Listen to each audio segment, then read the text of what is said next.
Welcome to Harry's Gym Chat. We're in my gym and we're going to chat. Now, is a podcast powered by USN. We've got some exclusive offers for you that we are going to be giving away a little later in the video, but at the same time, we are on YouTube, so make sure you subscribe. We're going to be talking about everything health and wealth and fitness, but also all things positive, because I'm a positive guy, I'm a big guy, we're keeping it fun and friendly. So look, jump in, turn the volume up, and let's do this.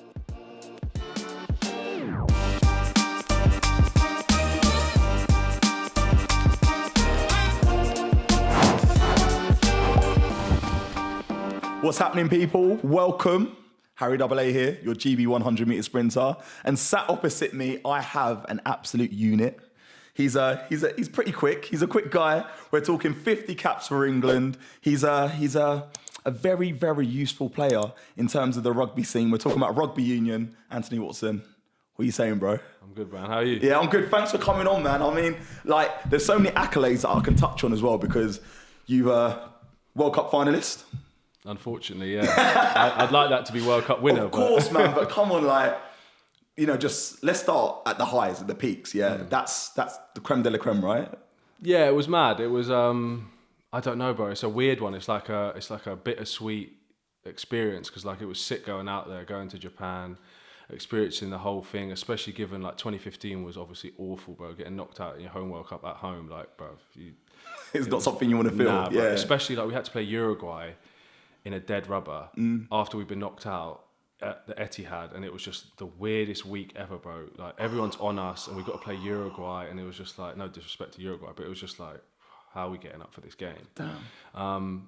And then 2019, to go all the way but then lose in the final. It's not okay. Oh, bro, honestly, I can sense this from you, you're still feeling it. Because obviously 100%. Being so close to anyone, I'm looking as an observer, for example, just being in that position, dreams are made in World Cup final, but obviously, yeah, I can sense that you're still feeling it. Yeah, 100%. And that's why missing out on this World Cup made it a little bit harder as well. It's just I wanted to right some wrongs, and obviously the lads are going to have an opportunity to do that tomorrow, no, Saturday, against South Africa in the semis. So it's just a bit of me is now fuck. How does that feel? Obviously you just touched on it. It's disappointing. I can, trying to be relatable.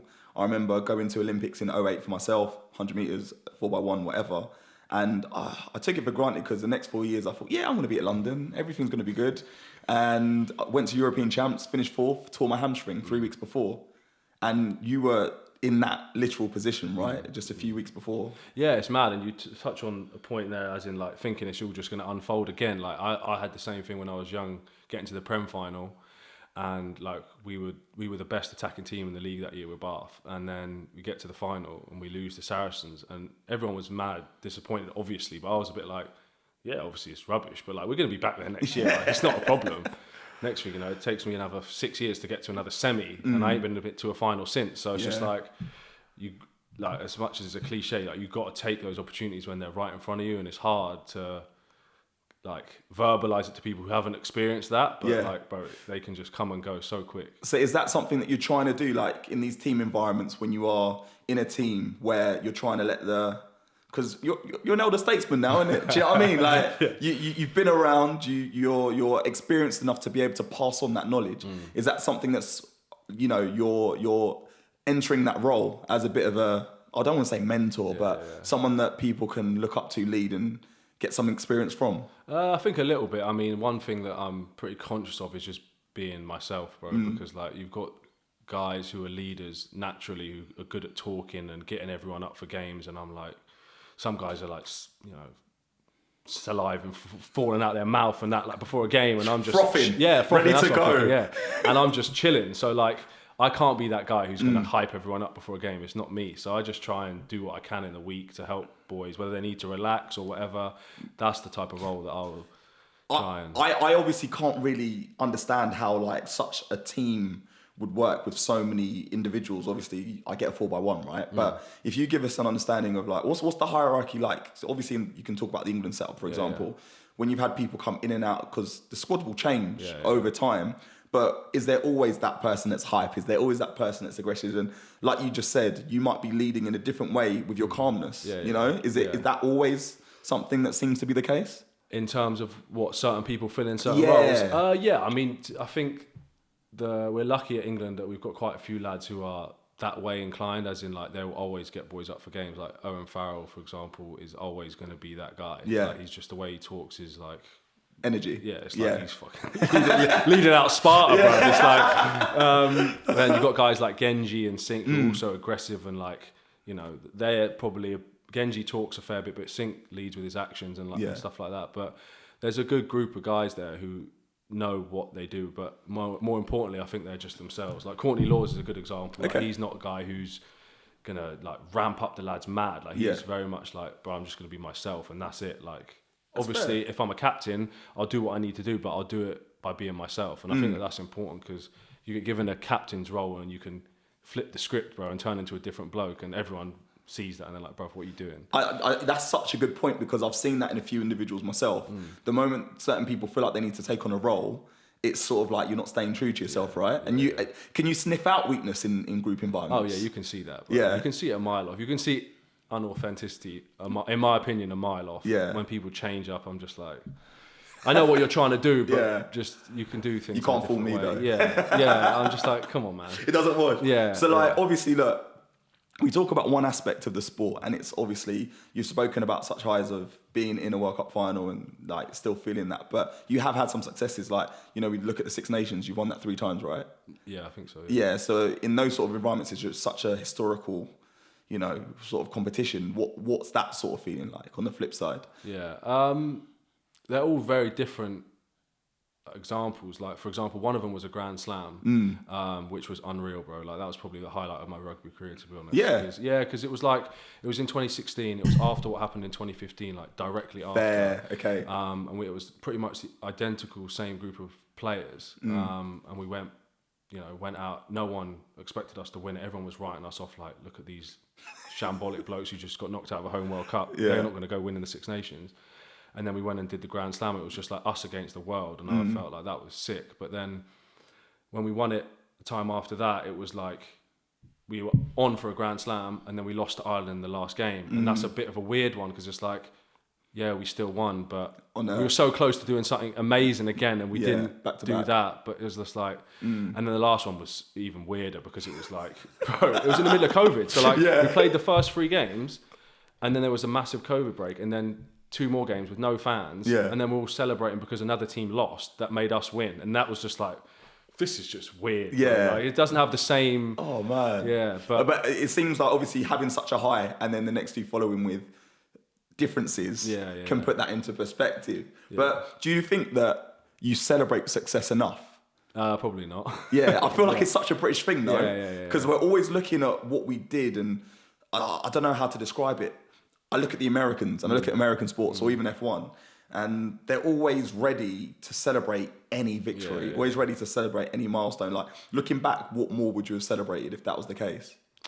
I think I would have just tried to enjoy the moments a little bit more instead of thinking what's next. I think that's the big thing. I think you see it a lot where people are like, just take it moment by moment and take it for what it is.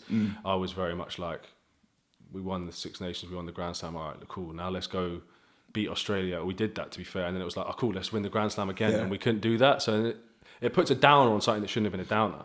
Do you know what I mean? Is that something that's like built in you though? Because you're a competitive guy. You're calm. When you meet you're calm. But obviously you're gonna have an aggressive side to you. You're gonna have a competitive side to you. Is that embedded in you, and that's how it comes out? I think so. I think that what's put me in better stead than the competitiveness is more just the constant improvement and the drive for that. And I think that there's a balance to it that I've probably got wrong a lot, because there's obviously balance to everything in life. And I know people, you know, they see like Kobe Bryant and them, man, and see them going to the gym at 4 a.m. And I'm just like, that's cool. It works for some people, but you know, I think for me anyway, I appreciate that having stuff outside of rugby actually allows me to play better and do what I want to do more. Whereas I'd say 5-6 years ago or 3-4 years ago, I was just so obsessed with like, bro, I can't waste today. Like, I need to do something. And sometimes that eats away at your enjoyment of it. And it takes away from the moment that you're in. And I'm just trying to get back to that now. I love that because it's kind of like understanding and reflecting. We're allowed to reflect. We're allowed to see where we are. So I think the way I can relate to that myself personally is like, when did my sport become a chore? When did it become work? Yeah.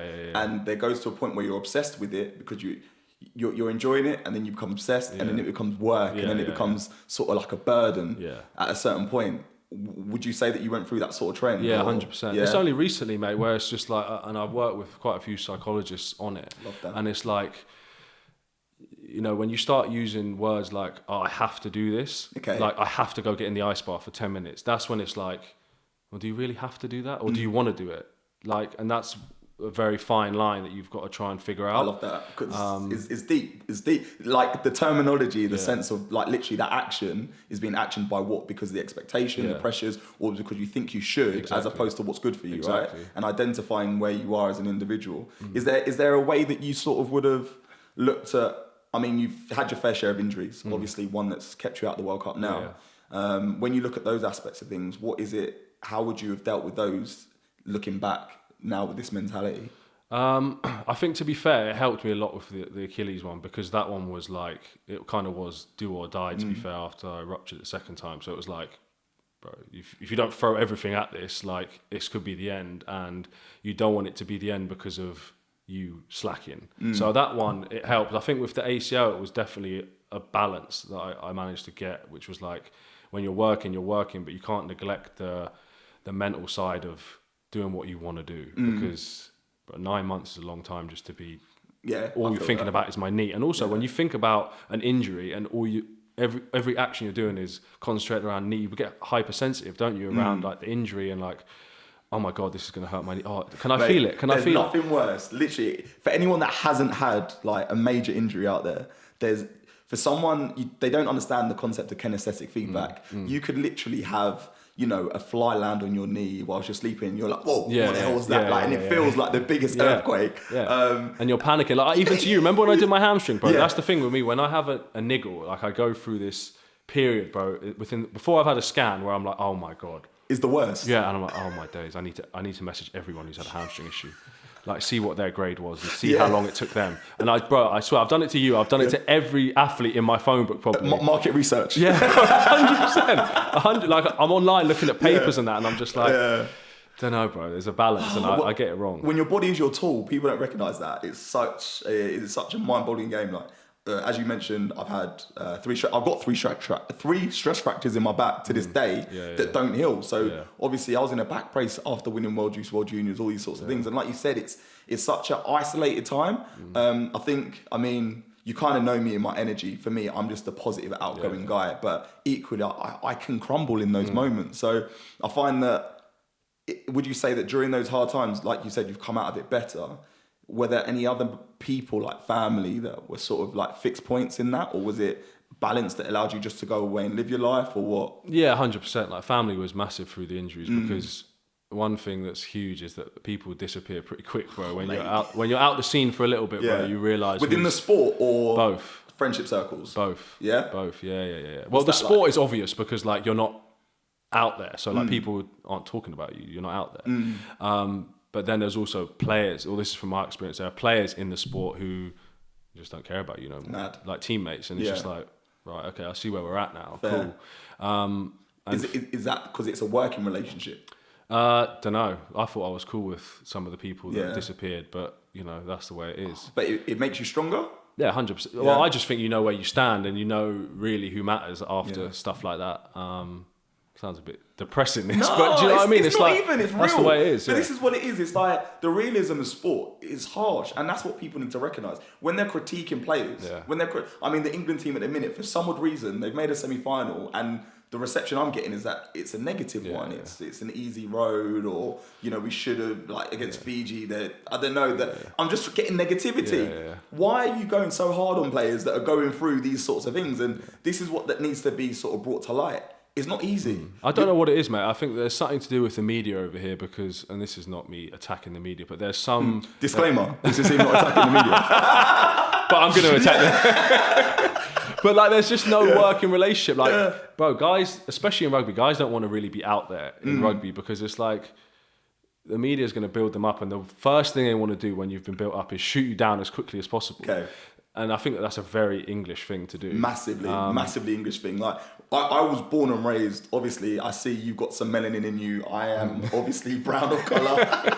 And my parents said to me, they said, look, when you're doing well, you're British. Yeah. But the moment you do bad, you know, just remember that you've got to be reminded that you're African at some point, or Ghanaian, or the descriptions might change. So that made me recognise very early what the British media can be like. And I think with socials is better now because you can actually give out your own opinion. This is back in the days of, you know, we're talking like the 90s, when whatever. But like you said, the relationship between the media, do you reckon it's that's because your sport is more historical, like it's traditional sport, and you know, you are in more of the you're less likely to be in the Sun per se. You might be in like the Telegraph or something rather. But it's the same in football. Like they love, like they don't want to celebrate the little bit things that people do that's amazing. Like they really want to focus on like a negative story about a footballer is much bigger than them doing charity work or something. Yeah. So for me, I'm just like, bro, I know that, you know, that sells papers and I know why they do it, but I think that, you know, to really celebrate athletes, there's ways that they could be better. Because let's be real, you luckily you and your brother both play rugby, and you've both done very well, and like you're at a level, an elite level in sport. That's very difficult to attain. How many individuals go through whatever process that you've been through to get through? Obviously, I'll talk about myself being an Olympian, for example, in sprinting. That's very difficult. People don't appreciate the journey and the percentage of people that don't make it. I know, it's mad. So why are you not being celebrated? I know, it's mad. And I mean, like, I don't know, sprinting is a great example because the amount of people that just go to the athletics track and run and they're fast. And like, we've even had this conversation, you know, where it's like, you know, they write in certain columns or whatever about, oh, this guy could be an Olympic sprinter. And it's like, it was May when there was Johnny, in the papers one time, his peak speed was the same as Usain Bolt's average speed over the 100 meters, and they were just so quick to put disrespect on Usain Bolt, the world's fastest man ever. It's like, but the difference is wild. Like we've spoken about it, like what you would hit top speed and like for a decent period in the 100.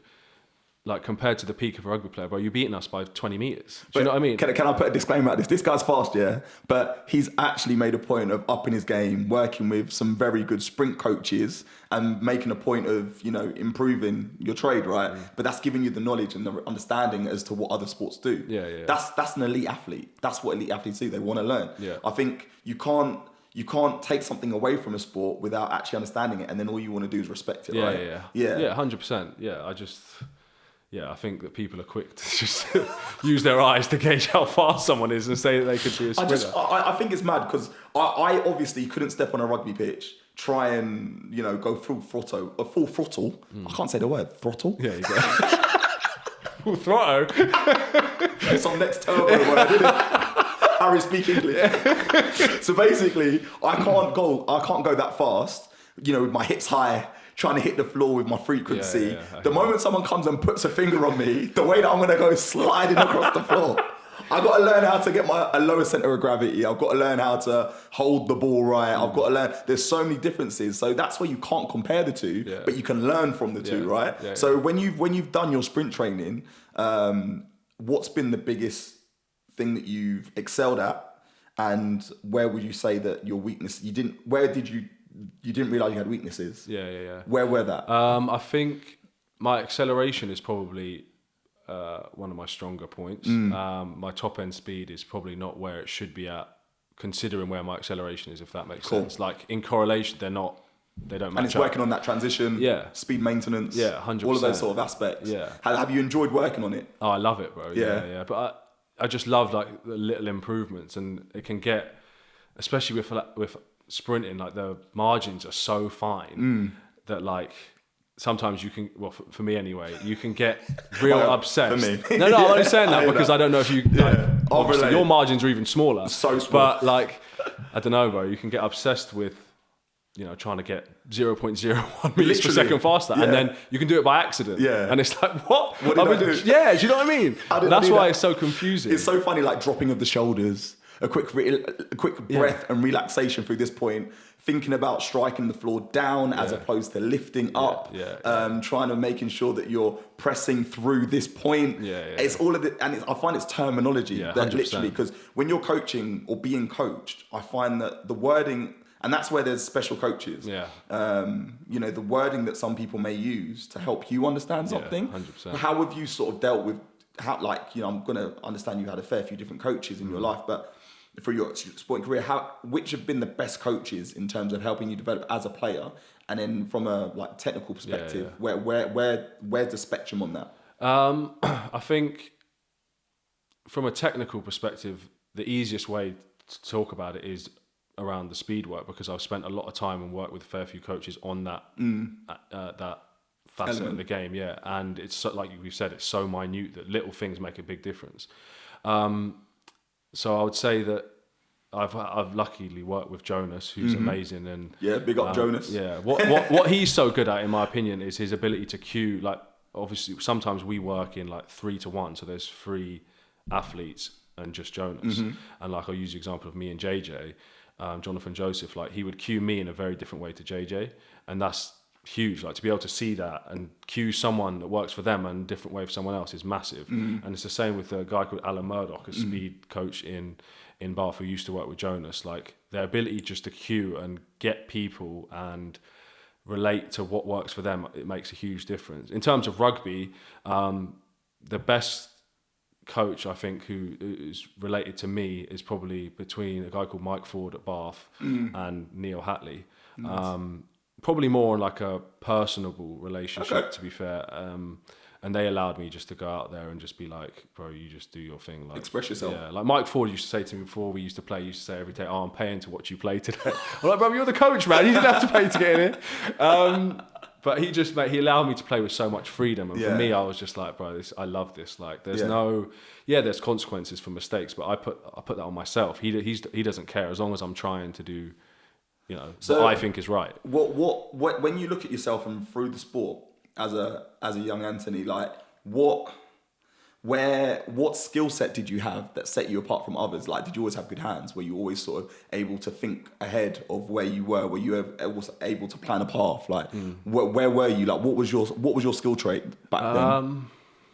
I think a lot of it was instinct, mate. I'll be honest with you, and I think that it works for and against you, obviously, because I would have played with instinct from a kid, and then you get to, you know, playing against men when you're 18 and you try and use the instinct. Like, what was it like taking a hit from one of those big men? I remember playing in the A-League when I was 17 years old, and I was coming up against guys who, you know, been around the block in the Premiership. They didn't really want to be there because it's A-League. It was like reserves, isn't it? But bro, I remember trying to do this right foot step that had worked every time, bro, when I was a kid, like every time. Tried it, never working, bro. I was like, oh my God, this is different. Like, this is actually different. Winded. No, it was just like, bro, it's not working. What am I going to do? Like, bro, that's what I based my game on for 5 years, and now it's not working. I've got to think of a new plan. Bro, honestly, it was love mad. that though. Yeah. How did you find a way then? Thinking back. Yeah, I can't even. You found a way clearly. You found a way. Well, you clearly. have to reinvent yourself as well. Like, you have to try and figure out other ways that can get you into the game and stuff like that. Because obviously they talk about the game. Is a gentleman's game. Ruffian's game. Ruffian's game played by gentlemen, and then football is a hooligan's game, gentleman's game or whatever, whichever way they play it. And I find it so funny because, like, it's tough. Like, I watch NFL, for example, and obviously they've got the protection, they've got the pads, they've got whatever. And let's be real, you're a handsome man. You're a handsome man. Like, how have you stayed handsome this whole time? Like, what? Where are you, bro? Avoid contact by any means necessary. Trust me, bro. That instinct. Yeah, it's essential, bro. Not the face. Yeah, no way, bro. I love that. I came off once with a stitch, bro. I was like, oh no. No, it's over. It was over for my mum, bro. She was not happy with that one. Mate, that's another point. If your mum's got 2 boys playing rugby, three boys playing rugby. Like, I guess it's a family thing. You get used to it, but when you've taken one of those big blows or when you've come off with stitches, what, like, are you thinking of them? Nah. Let me just keep it real. No. I ain't thinking about my mum. Because did they pass on any? Because I didn't get what my parents didn't. I'm really funny with how I compete. Obviously, when I was 13, I facilitated my own training. My mum and dad they are working their socks off. They've given me an opportunity to be in this country and to, you know, have some options, which I'm really grateful for. So I never bothered them. Like when I was 13, I'd ask people for lifts to competitions and I'd just be there. People would be like, how do you get here, Harry? I'd be like, don't worry. Don't worry about that. I'm here. I love that. I'm here. Because I didn't want to bother them. My mum's working 2 shifts. My dad's working 2 shifts, whatever else. Yeah. So when they did eventually start to come and watch me race, I'd be like, are they okay? Yeah. It threw me off. You know, I'm a British champ, so I'm not used to them watching me. Yeah. So, you know, I'm thinking to myself, what's that like? Did you ever, were your parents always present? Were there cases where you're like, oh gosh, where are they? Or are they okay? Like, do you ever think like that in those circumstances? Nah, not really. My dad travels quite a lot. So when I was younger, he wouldn't be there for a lot. And my mum didn't really like rugby then anyway. So she either watch from the car or she wasn't really interested. I mean, it's in the cold, innit? Yeah, Let's be real. No way, bro. Rain. Below 10 degrees, bro. She ain't stepping outside. You man love to get mucky, isn't it? Bro, the car, sit on some blankets or something. 100%, bro. 100%. Don't mess up my car. No way, bro. Impossible. Oh, mate. But because of my dad and like his background, I knew he can handle himself. So when he comes with my mum, I ain't got nothing to worry about. Oh, I love that, man. But this is the energy you give. Everything's just calm. But when do you get sort of like the emotional peaks and troughs? Bad games. Okay. Yeah, that's probably one where it's not as bad as it was, but like I'm still not in a great mood for probably a couple until I've been able to get on the training pitch again. I'm not in a good mood. Because can it sit on your mind for too long sometimes? Do you find that? Yeah, it does, and I like it in a weird way because I think that it's like it gives me something to go after when I get back to training, and you know. But that's accountability, right? Yeah, you have to do it. Well, I don't know. I've seen it in the past a lot with rugby where people make mistakes, and I come in on Monday and they're laughing and joking about it, and I'm like, bruv, we lost the game because you did that and you want to laugh and joke about it. Like, bro, you can't do that. Right. For me anyway, bro. I think that's sick. Yeah, I don't say that. I'm just thinking it. No, but I think that's sick. Like, you're not getting fazed by anything. You're staying true to yourself and you're being who you are. Yeah, well, try to. Yeah, try to. But you got to salute that. Now, obviously, we're at that point where the goodies are here. We're talking about that discount code that I promised earlier, the exclusive offer from USN. So make sure you fill up your baskets. And when you do, put in this promo code. We're talking HGC and treat yourself. Why not? So on that note, I do have a little gift for you. Obviously, you can't be coming empty-handed. If everyone at home is going to get something, you should get something. Feel free to open it up. So obviously, people on the podcast, they can't see what's happening. Oh, is it? I'm passing a gift over. Sick. I mean, look, we've got some supplements in there, right? I appreciate it, bro. Thank Supplementation. You. What are you taking? What do you like to take? Are you pure natural? I just like to eat my meats and that's it. Where are you at with that? It depends what kind of phase I'm going through. When I'm injured, I definitely try and uptake a lot of supplements and stuff that will help. All the vitamins. 100%, bro. Like 50 omega-3s in there. And turmeric down. Get the turmeric in. Yeah, but apart from that, shots, bro, it's not like... I'm not obsessed, to be honest with you, with taking supplements. It's more of a recovery thing, right? Yeah, 100%. Yes. After a session, I'll take a protein shake, but it's not like I have to take a protein shake today or something like that. Do you know what I mean? What you like? Have you tried collagen at all? I have, bro. Have to with the tendons, bro. I'm telling you, right? I can't lie. Me and collagen go hand in hand. I think it's one of those supplements because people expect me to take something hardcore all the time. I'm sat here. I'm like, I take my ZMA at night. I have my collagen in the morning. Yeah, 100%. But those little ones are the best ones, bro. Mate, when you're actually thinking about the tools that you need to use, your tendons play a big part. Why are you not supplementing things for joint and range movement? Yeah, 100%. On that note, other than rugby, other than sprint training, are there any ulterior methods of training that you've done? So myself, when I've got my back injury, I know for a fact that I need to get on my Pilates. Okay. Yeah, that's funny. Yeah. I literally started again Pilates this week. Mad. For my back. Yeah. That's one I've loved. And then... How humbling is it, by the way? Oh my God, bro. Look, we are two very strong men, yeah? Put us in a room full of ladies double our age and they'd be moving better than us. I'm telling you, when my legs go in those stirrups, bro, I feel like honestly, it's just wild. Reformer, yeah, bro. Yeah. Oh, bro, honestly, I feel so vulnerable. Every way. It's just nuts. It's not natural. And then you're weak in that position as well. And then they're coming over, moving your legs. I'm like, bro, just... Oh, nice. And breathe. Yeah. Oh. No, I love Pilates, to be fair. Anyone that does it at a high level, I respect you for that. So you've got Pilates in the bag. Is there anything, any type of cross training? Because from a cardiovascular perspective, how do you stay fit? Mate, to be honest with you, if I'm not running, I don't really like doing anything. Like, I enjoy boxing a little bit, like, on the pads and that.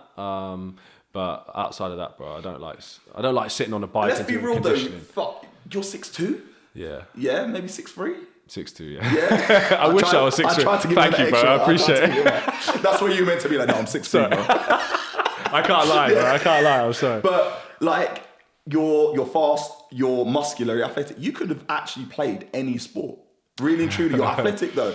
So if you had that option, you know, would you give yourself an NFL career? Would you try boxing? Like I definitely wouldn't try boxing, bro. Because it's boxing, all, no. It's all well and good being able to hit some pads, bro. When someone wants to cart you in the face, it's a different story. No, thank you. Yeah, no charity boxing matches coming actually, up. you know what? I would do that for fun, but I ain't trying to do it when someone's really trying to take your head off. Tommy Fury, you got to come. Here's your next.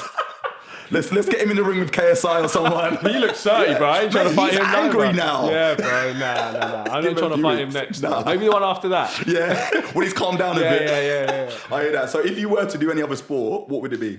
I would have loved to have tried NFL, to be fair. Yeah. But I think with that sport, bro, you got to do it when you're young. Yeah. Like, real young. Because I think that, you know, obviously Christian Wade tried it, and from what I saw, it looked like he killed it. But from my perspective, if he can't go from rugby to the NFL and kill it, there's not many people who can. Well, do you know what I mean? Would you say that, like, obviously the attributes are the same, it's just the playbook, understanding their philosophies and how they want you to move and how they want you to play. But would you consider, have you ever considered that? Yeah, I did. Yeah? I did for it was probably a 2-year period where I was really looking at it. What made you think that though? Is it like, because it's quite a glamorous sport over there, and the squads are massive, obviously. Your play time's minimal in terms of jumping on, jumping off. Yeah. It's not as consistent. So was it that part that's attractive, or just? It was more just like that's when I really fell in love with that sport, and I was like, well, let me just see. So you're late up at night watching these matches, these games. I love it, bro. I love it, honestly. What about it do you love then? So you get the what do they call it in the car parks? I can't remember what they call it. Tailgating. That's it. Yeah. Barbecuing at the back of their trucks. Yeah. What elements of that sport would you take and bring to rugby? I think the like tribalism of it, like people love their team, like, and that's your team, and it's like not fighting in the car park like football, but like, I don't know. They're quite friendly with it though. Exactly. They get up in each other's faces, but I never see anyone really swinging. Exactly. Whereas it takes 2 seconds for Brits to start swinging. Honestly, it takes it's nothing. mad. It is mad. Do you ever feel that sense of when have you felt so loved by your fans? At what club? Leicester's got quite a nice fan base, to be fair. Yeah. They're quite like passionate, and they're selling out a stadium, and it's a big stadium. They're there every week. But Bath was the same. I think it's more, to be honest, you feel, because there's more people and it's a bigger deal.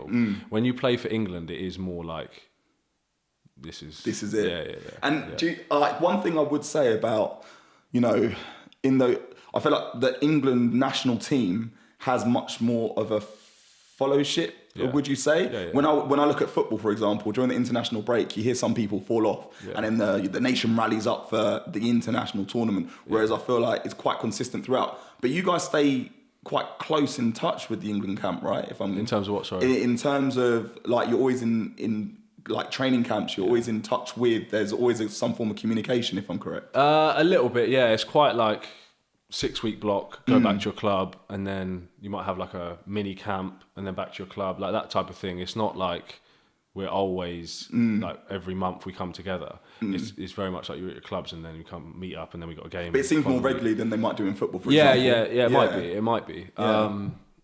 But yeah, I don't know. And so for people trying to get into rugby then, is it a sense of, to me, I've never played, ever played. So I'm not just saying that I would have been good. I don't know, I might have taken one hit and said, see you later.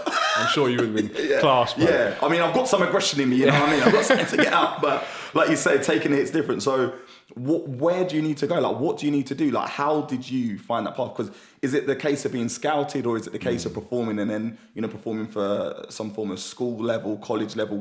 How do you make that like transition from school team to international level? Yeah. It is like similar to football in that you'll get scouted by a team or whatever, but it's a slower process in that, like, you hear of kids getting picked up at 8 or 9, and they drop out of school and stuff at 13 and go to a different school to play football. Rugby is very much like you'll find out at 18. Okay. So it's definitely later down the line, but I just think that with rugby in particular, I just think that, to be fair, actually, even with football, I just think that we're very quick to specialise in a sport. Okay, yeah, and I just agree. don't think that it's the way to go. You're right. I literally was like talking about that specificity. Specificity? Yeah, that's a long one, bro. Are you going to try? Specificity? Yeah, there you go. Hey, we're athletes out here, all right? I signed a contract with Nike when I was like 16, so straight away, no American college would have touched me or even had a conversation with me about trying to play NFL, for example. Right. Because obviously I've got the attributes. I had pecs when I was 16. I was slightly wham, so... Slightly wham. I was slightly wham. You were definitely massive in it. I was massive. I was massive. Yeah. Don't try a humble thing over here, bro. Come on, I was massive. So I could have, made that, talking about that transition, could have studied over there or something and made a point of learning that as well. But like you said, I specified so early on and I became a 100-meter sprinter at that point. And don't get me wrong, I've had a good career. I'm doing what I need to do. But you asked the question, what else could I have done? I could have even been a good long jumper. Yeah. But unfortunately, once you're so good at something, you stick to that. If you were to double up on something, is that the case of you saying that you would have played another sport alongside playing rugby as well? What would it have been? Well, no, it was more for me that, like, when I got to 15, I was like, all I want to do is play rugby. Facts. Like, I'm not trying to, like, even my mates, I was at school, innit? So I was like, my mates were playing cricket and hockey and all this stuff. And I was just like, nah. Yeah, I'm obsessed. Play rugby. So, like, if I get hurt playing hockey, then, it takes away from rugby. Which is, I just think I would have, and I see it with players who played other sports for longer, like, their ability to pick up skills playing rugby is just wildly different to guys who have focused on rugby for so long. So that's why I think that you can get so early on, you can get so obsessed with, like, this is all I want to do, when actually I think maybe it's the role of the parents, really, just to be like, nah, we'll just broaden your horizons and then you can choose later on. That's what I think anyway. Is that something you're going to plan to do? 100%. Yeah. But he ain't playing rugby, bro. There's no way. My son ain't playing rugby. No. No. What's he going to start with? What's the golf, menu? Bro. Golf's number one, bro. Okay. That's the one. Can you play golf? No, I try, but I love it so much. Us wedge man can't play golf. Bro, the mobility just ain't there, is it? No thoracic, no. Bro. Yeah, we're moving one block. Yeah. Oh, bro, I'll be at the range all day, bro. Literally. That's fair enough. That's something I didn't know about. But it makes sense because your calmness in that calm environment. I'm not calm on the golf course, bro. Yeah. But is that because you're getting it wrong? Oh, yeah, 100%, bro. There have been times, bro, where I've had the shanks and it's like, oh my God, bro. It's actually up there with, like, the most depressing. How sad is that to say, bro? I swear. When you've got the shanks, bro, it's like nothing you ever experienced. So you're at the driving range, you're trying to get better at that. But what's your putting game like then? Nah, putting's dead as well. There's actually not much going for me, I'll be honest, but I love it. So. You enjoy the process. When do you get time? Days off, bro. Yeah. What's your schedule look like? So, in terms of is it curated uniquely to you in terms of a day, or is it like the team does everything together? No, there's it's getting better with rugby in terms of, like, individualization, but it's very much around the team and what the team does. So, like, Monday is normally like a clarity day. You go in, do weights, have a meeting, and then do like a team session outside, which might be an hour long, but it's not fast or hard. Tuesday is normally pretty hard, so it's the same morning, and then the afternoon session is like you're beating each other up. Cool. All the forwards are. So it's intense. It's intense. Yeah. So that would be like a lot of running and a lot of contact, and then they've changed. A lot of clubs have changed now to only train on a Thursday, which is fast, and then Friday is off play on Saturday, which makes a massive difference. Because before you train Thursday and Friday. That's where the sports science coming in, people understanding how people recover. Would you say that your body types have changed a bit?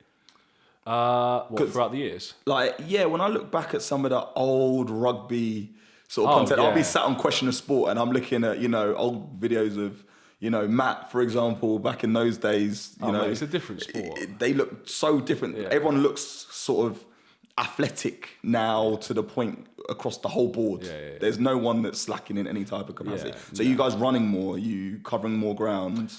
Yeah. Covering more ground, doing it faster, more contact, harder contact. And does that come in the gym? Like, do you have any favourite exercises in the gym? Do you like the gym or do you like to just play rugby? I go through phases, mate. Sometimes I'm like, I love the gym. Like it's definitely linking to Favorite what I'm doing lifts? outside. What are your favorite movements? I've always liked a split squat. Okay. Yeah. Bulgarian or just Bulgarian, yeah. Do you know how nasty that is? I know. But That's I why like you got it. the bunda in it. I like it, bro. I don't know why. Hey, I'm going to put the link below for Anne's bunda program now. It starts with some Bulgarian split squats. Barbell on back or dumbbells? On back if I can. Ooh. You know, when you're in the back's a bit peak, Mate, you can't it's really peak, do that. Yeah. That's when you're getting the But bro, full load. your grip will go before anything else when you're handling. That's a very good point. That's a very good point. I wish I was good at Olympic lifting. I mean, I'm so crap. But have you guys ever needed to do Olympic lifting? Is my point. We don't need to. No one needs to. It's a form of expressing explosivity and power, sure. Yeah. I know we do it for a lot of our block starts and looking at the first 10 meters or so and just being expressive from small movements. I can't do anything overhead. So when people see me power clean, obviously I can move like 180 or whatever. It's just wild. It's wild, but then they're like, okay, now let's see what you can do over your head. And then 50 kilos goes up and I'm like... Bro, I swear to God, if I tried to not clean, even pick up 180 kilos, my back would crumble like a slow-cooked lamb shoulder, Mate, bro. give it 2 months of Pilates and you might be good to go. I'm telling you, there's no way, bro. My spine ain't ready for 180 kilos. But you're long. You are quite long, so you got a long spine. Yeah. That's a lot of movement, and the bar's got a long way to travel. Yeah, it's right. Me and my 5'11" self is good to go. 6'6". Come on, man, I'm gonna give you that back now. I'm even stretching to 5'11", bro.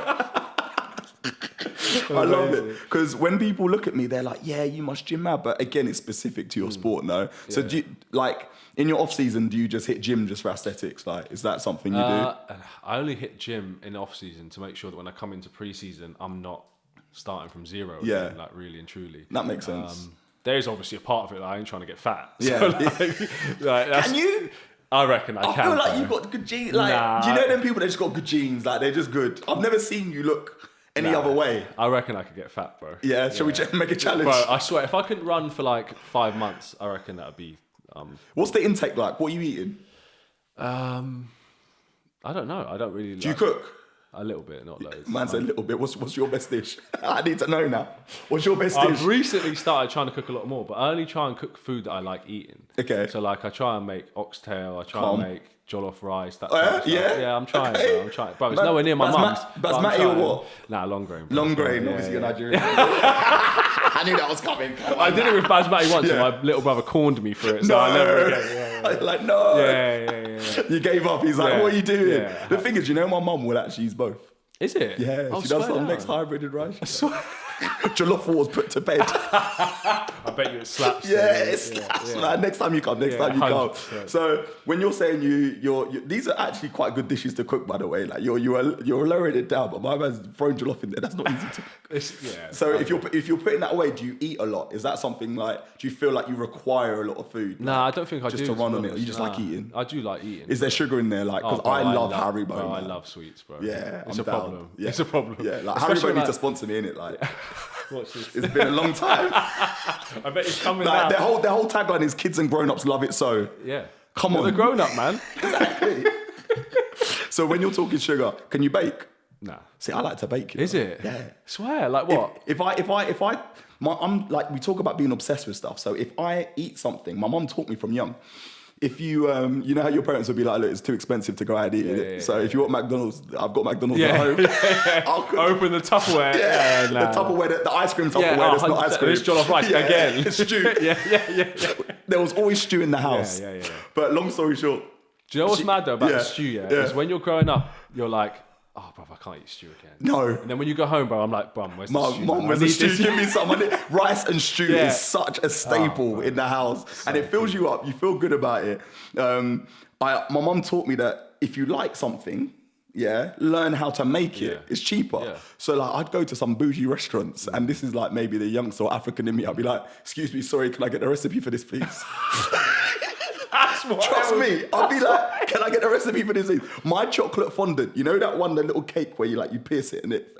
There's no way. You're doing that? I can make that. Wow. Yeah, I can tell you right now, 200 grams of sugar, 200 grams of dark chocolate, obviously.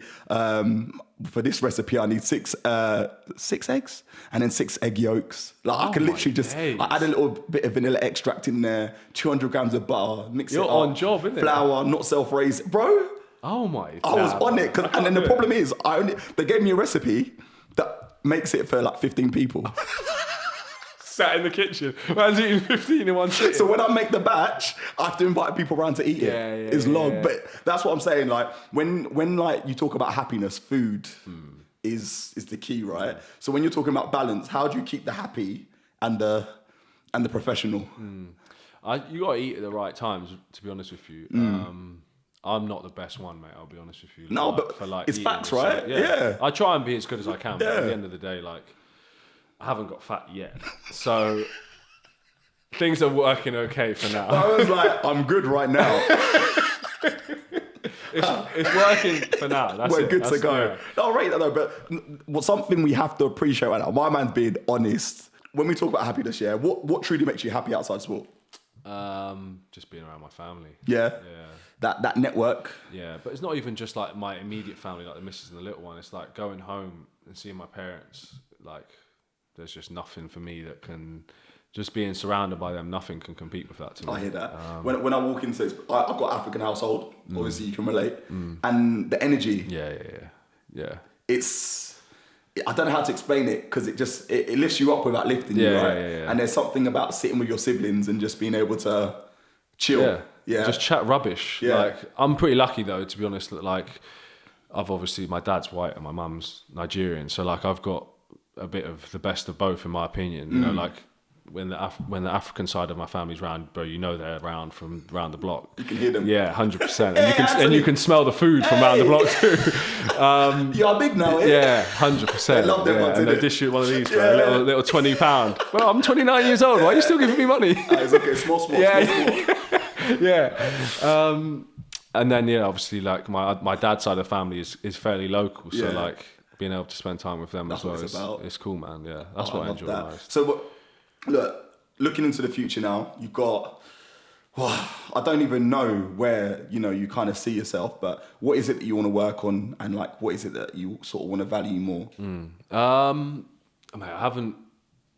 haven't won a domestic league yet, so I really want to win. Yeah, I need to win the Premiership before I'm done playing. Yeah. I want to play for as long as I can, like 34, 35 around that time, and I just want to win as much as I can and enjoy the whole process of doing it, and not just get so bogged down in, oh shit, I haven't done it this year, oh no, not another year, and just kind of try and enjoy playing as much as I can, because like, you know what it's like, mate, it can be taken away so quick. It's just like, I'm a little bit conflicted with trying to enjoy it as much as possible, but trying to maximise it as well. So just trying to figure that out. But you've got to promise me, when you do win the Premiership, you're going to enjoy it. Yeah, I have to, bro. I have After to. this chat now, because I believe in like speaking things into existence and all of that nonsense that some people believe in or don't believe in. I think energies kind of like collide. Like even how we met way back when. I can't even remember. When was it? 2015. We were in New York, And I'm going there tomorrow. That's mad, isn't it? Oh, you were Posy, weren't you? Yeah. That's what I'm trying to say. Actually, that is funny. Yeah. I'm pretty sure I've got a picture of us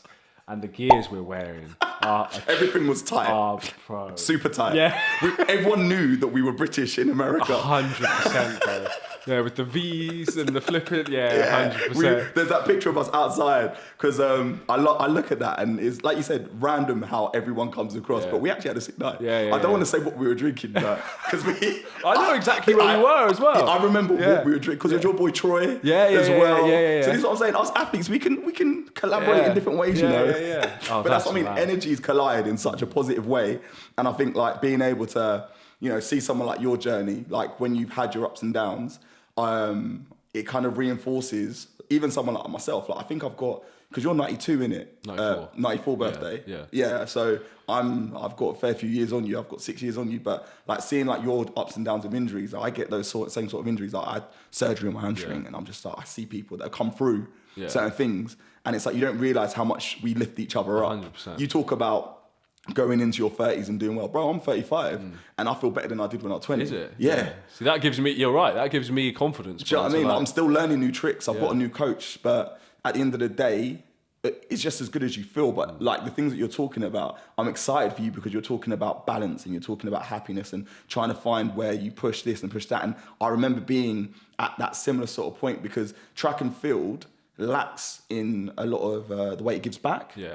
You know, so when you're not finding that the sport's giving back to you, but you're working so hard for it, where do you go? But I've been able to find some positivity in it, and if you can find any positivity in that, these next few years are going to be exciting for you, bro. I hope so. I hope exciting. So. We get over all these injuries though. 100%. We need to tag team and do some Pilates together. Both coming out there sweating. Anyone want to take us on for the Pilates? Come on, we're man. good to go. But look, Anthony, it's been what I would say an amazing hour chatting to you. Yeah, no, I appreciate it. I think you deserve everything the good that comes to you. We got some daddy dates to. We didn't even touch on being dads because being a dad is rough. It's long. Bro, if our missus hear that, it's pee. Do you know why it is? Because you've got someone that you love so much, and then they're giving how much back. They make you laugh, make you smile, and I know it's for the long term. So that's an investment I'm working on. Bro. You got to go through the grind, innit? Our selfish athletes, but like, wait, I've got to give up my time. Yeah, I know. It's tough. But look, we can touch on that when season 2 comes back around, and we're touching that. Do you know what? We're just doing a daddy podcast, innit? Sounds good. That'll be separate. Yeah, I hear you. But dude, thank you for coming on. I hope you've had a good little chat. 100%. Thanks for You've having expressed me, yourself, and it's absolutely sick to have you. So people out there, subscribe, do the usual, follow along, jump in, give Anthony an absolute awesome applause and support him. Come on.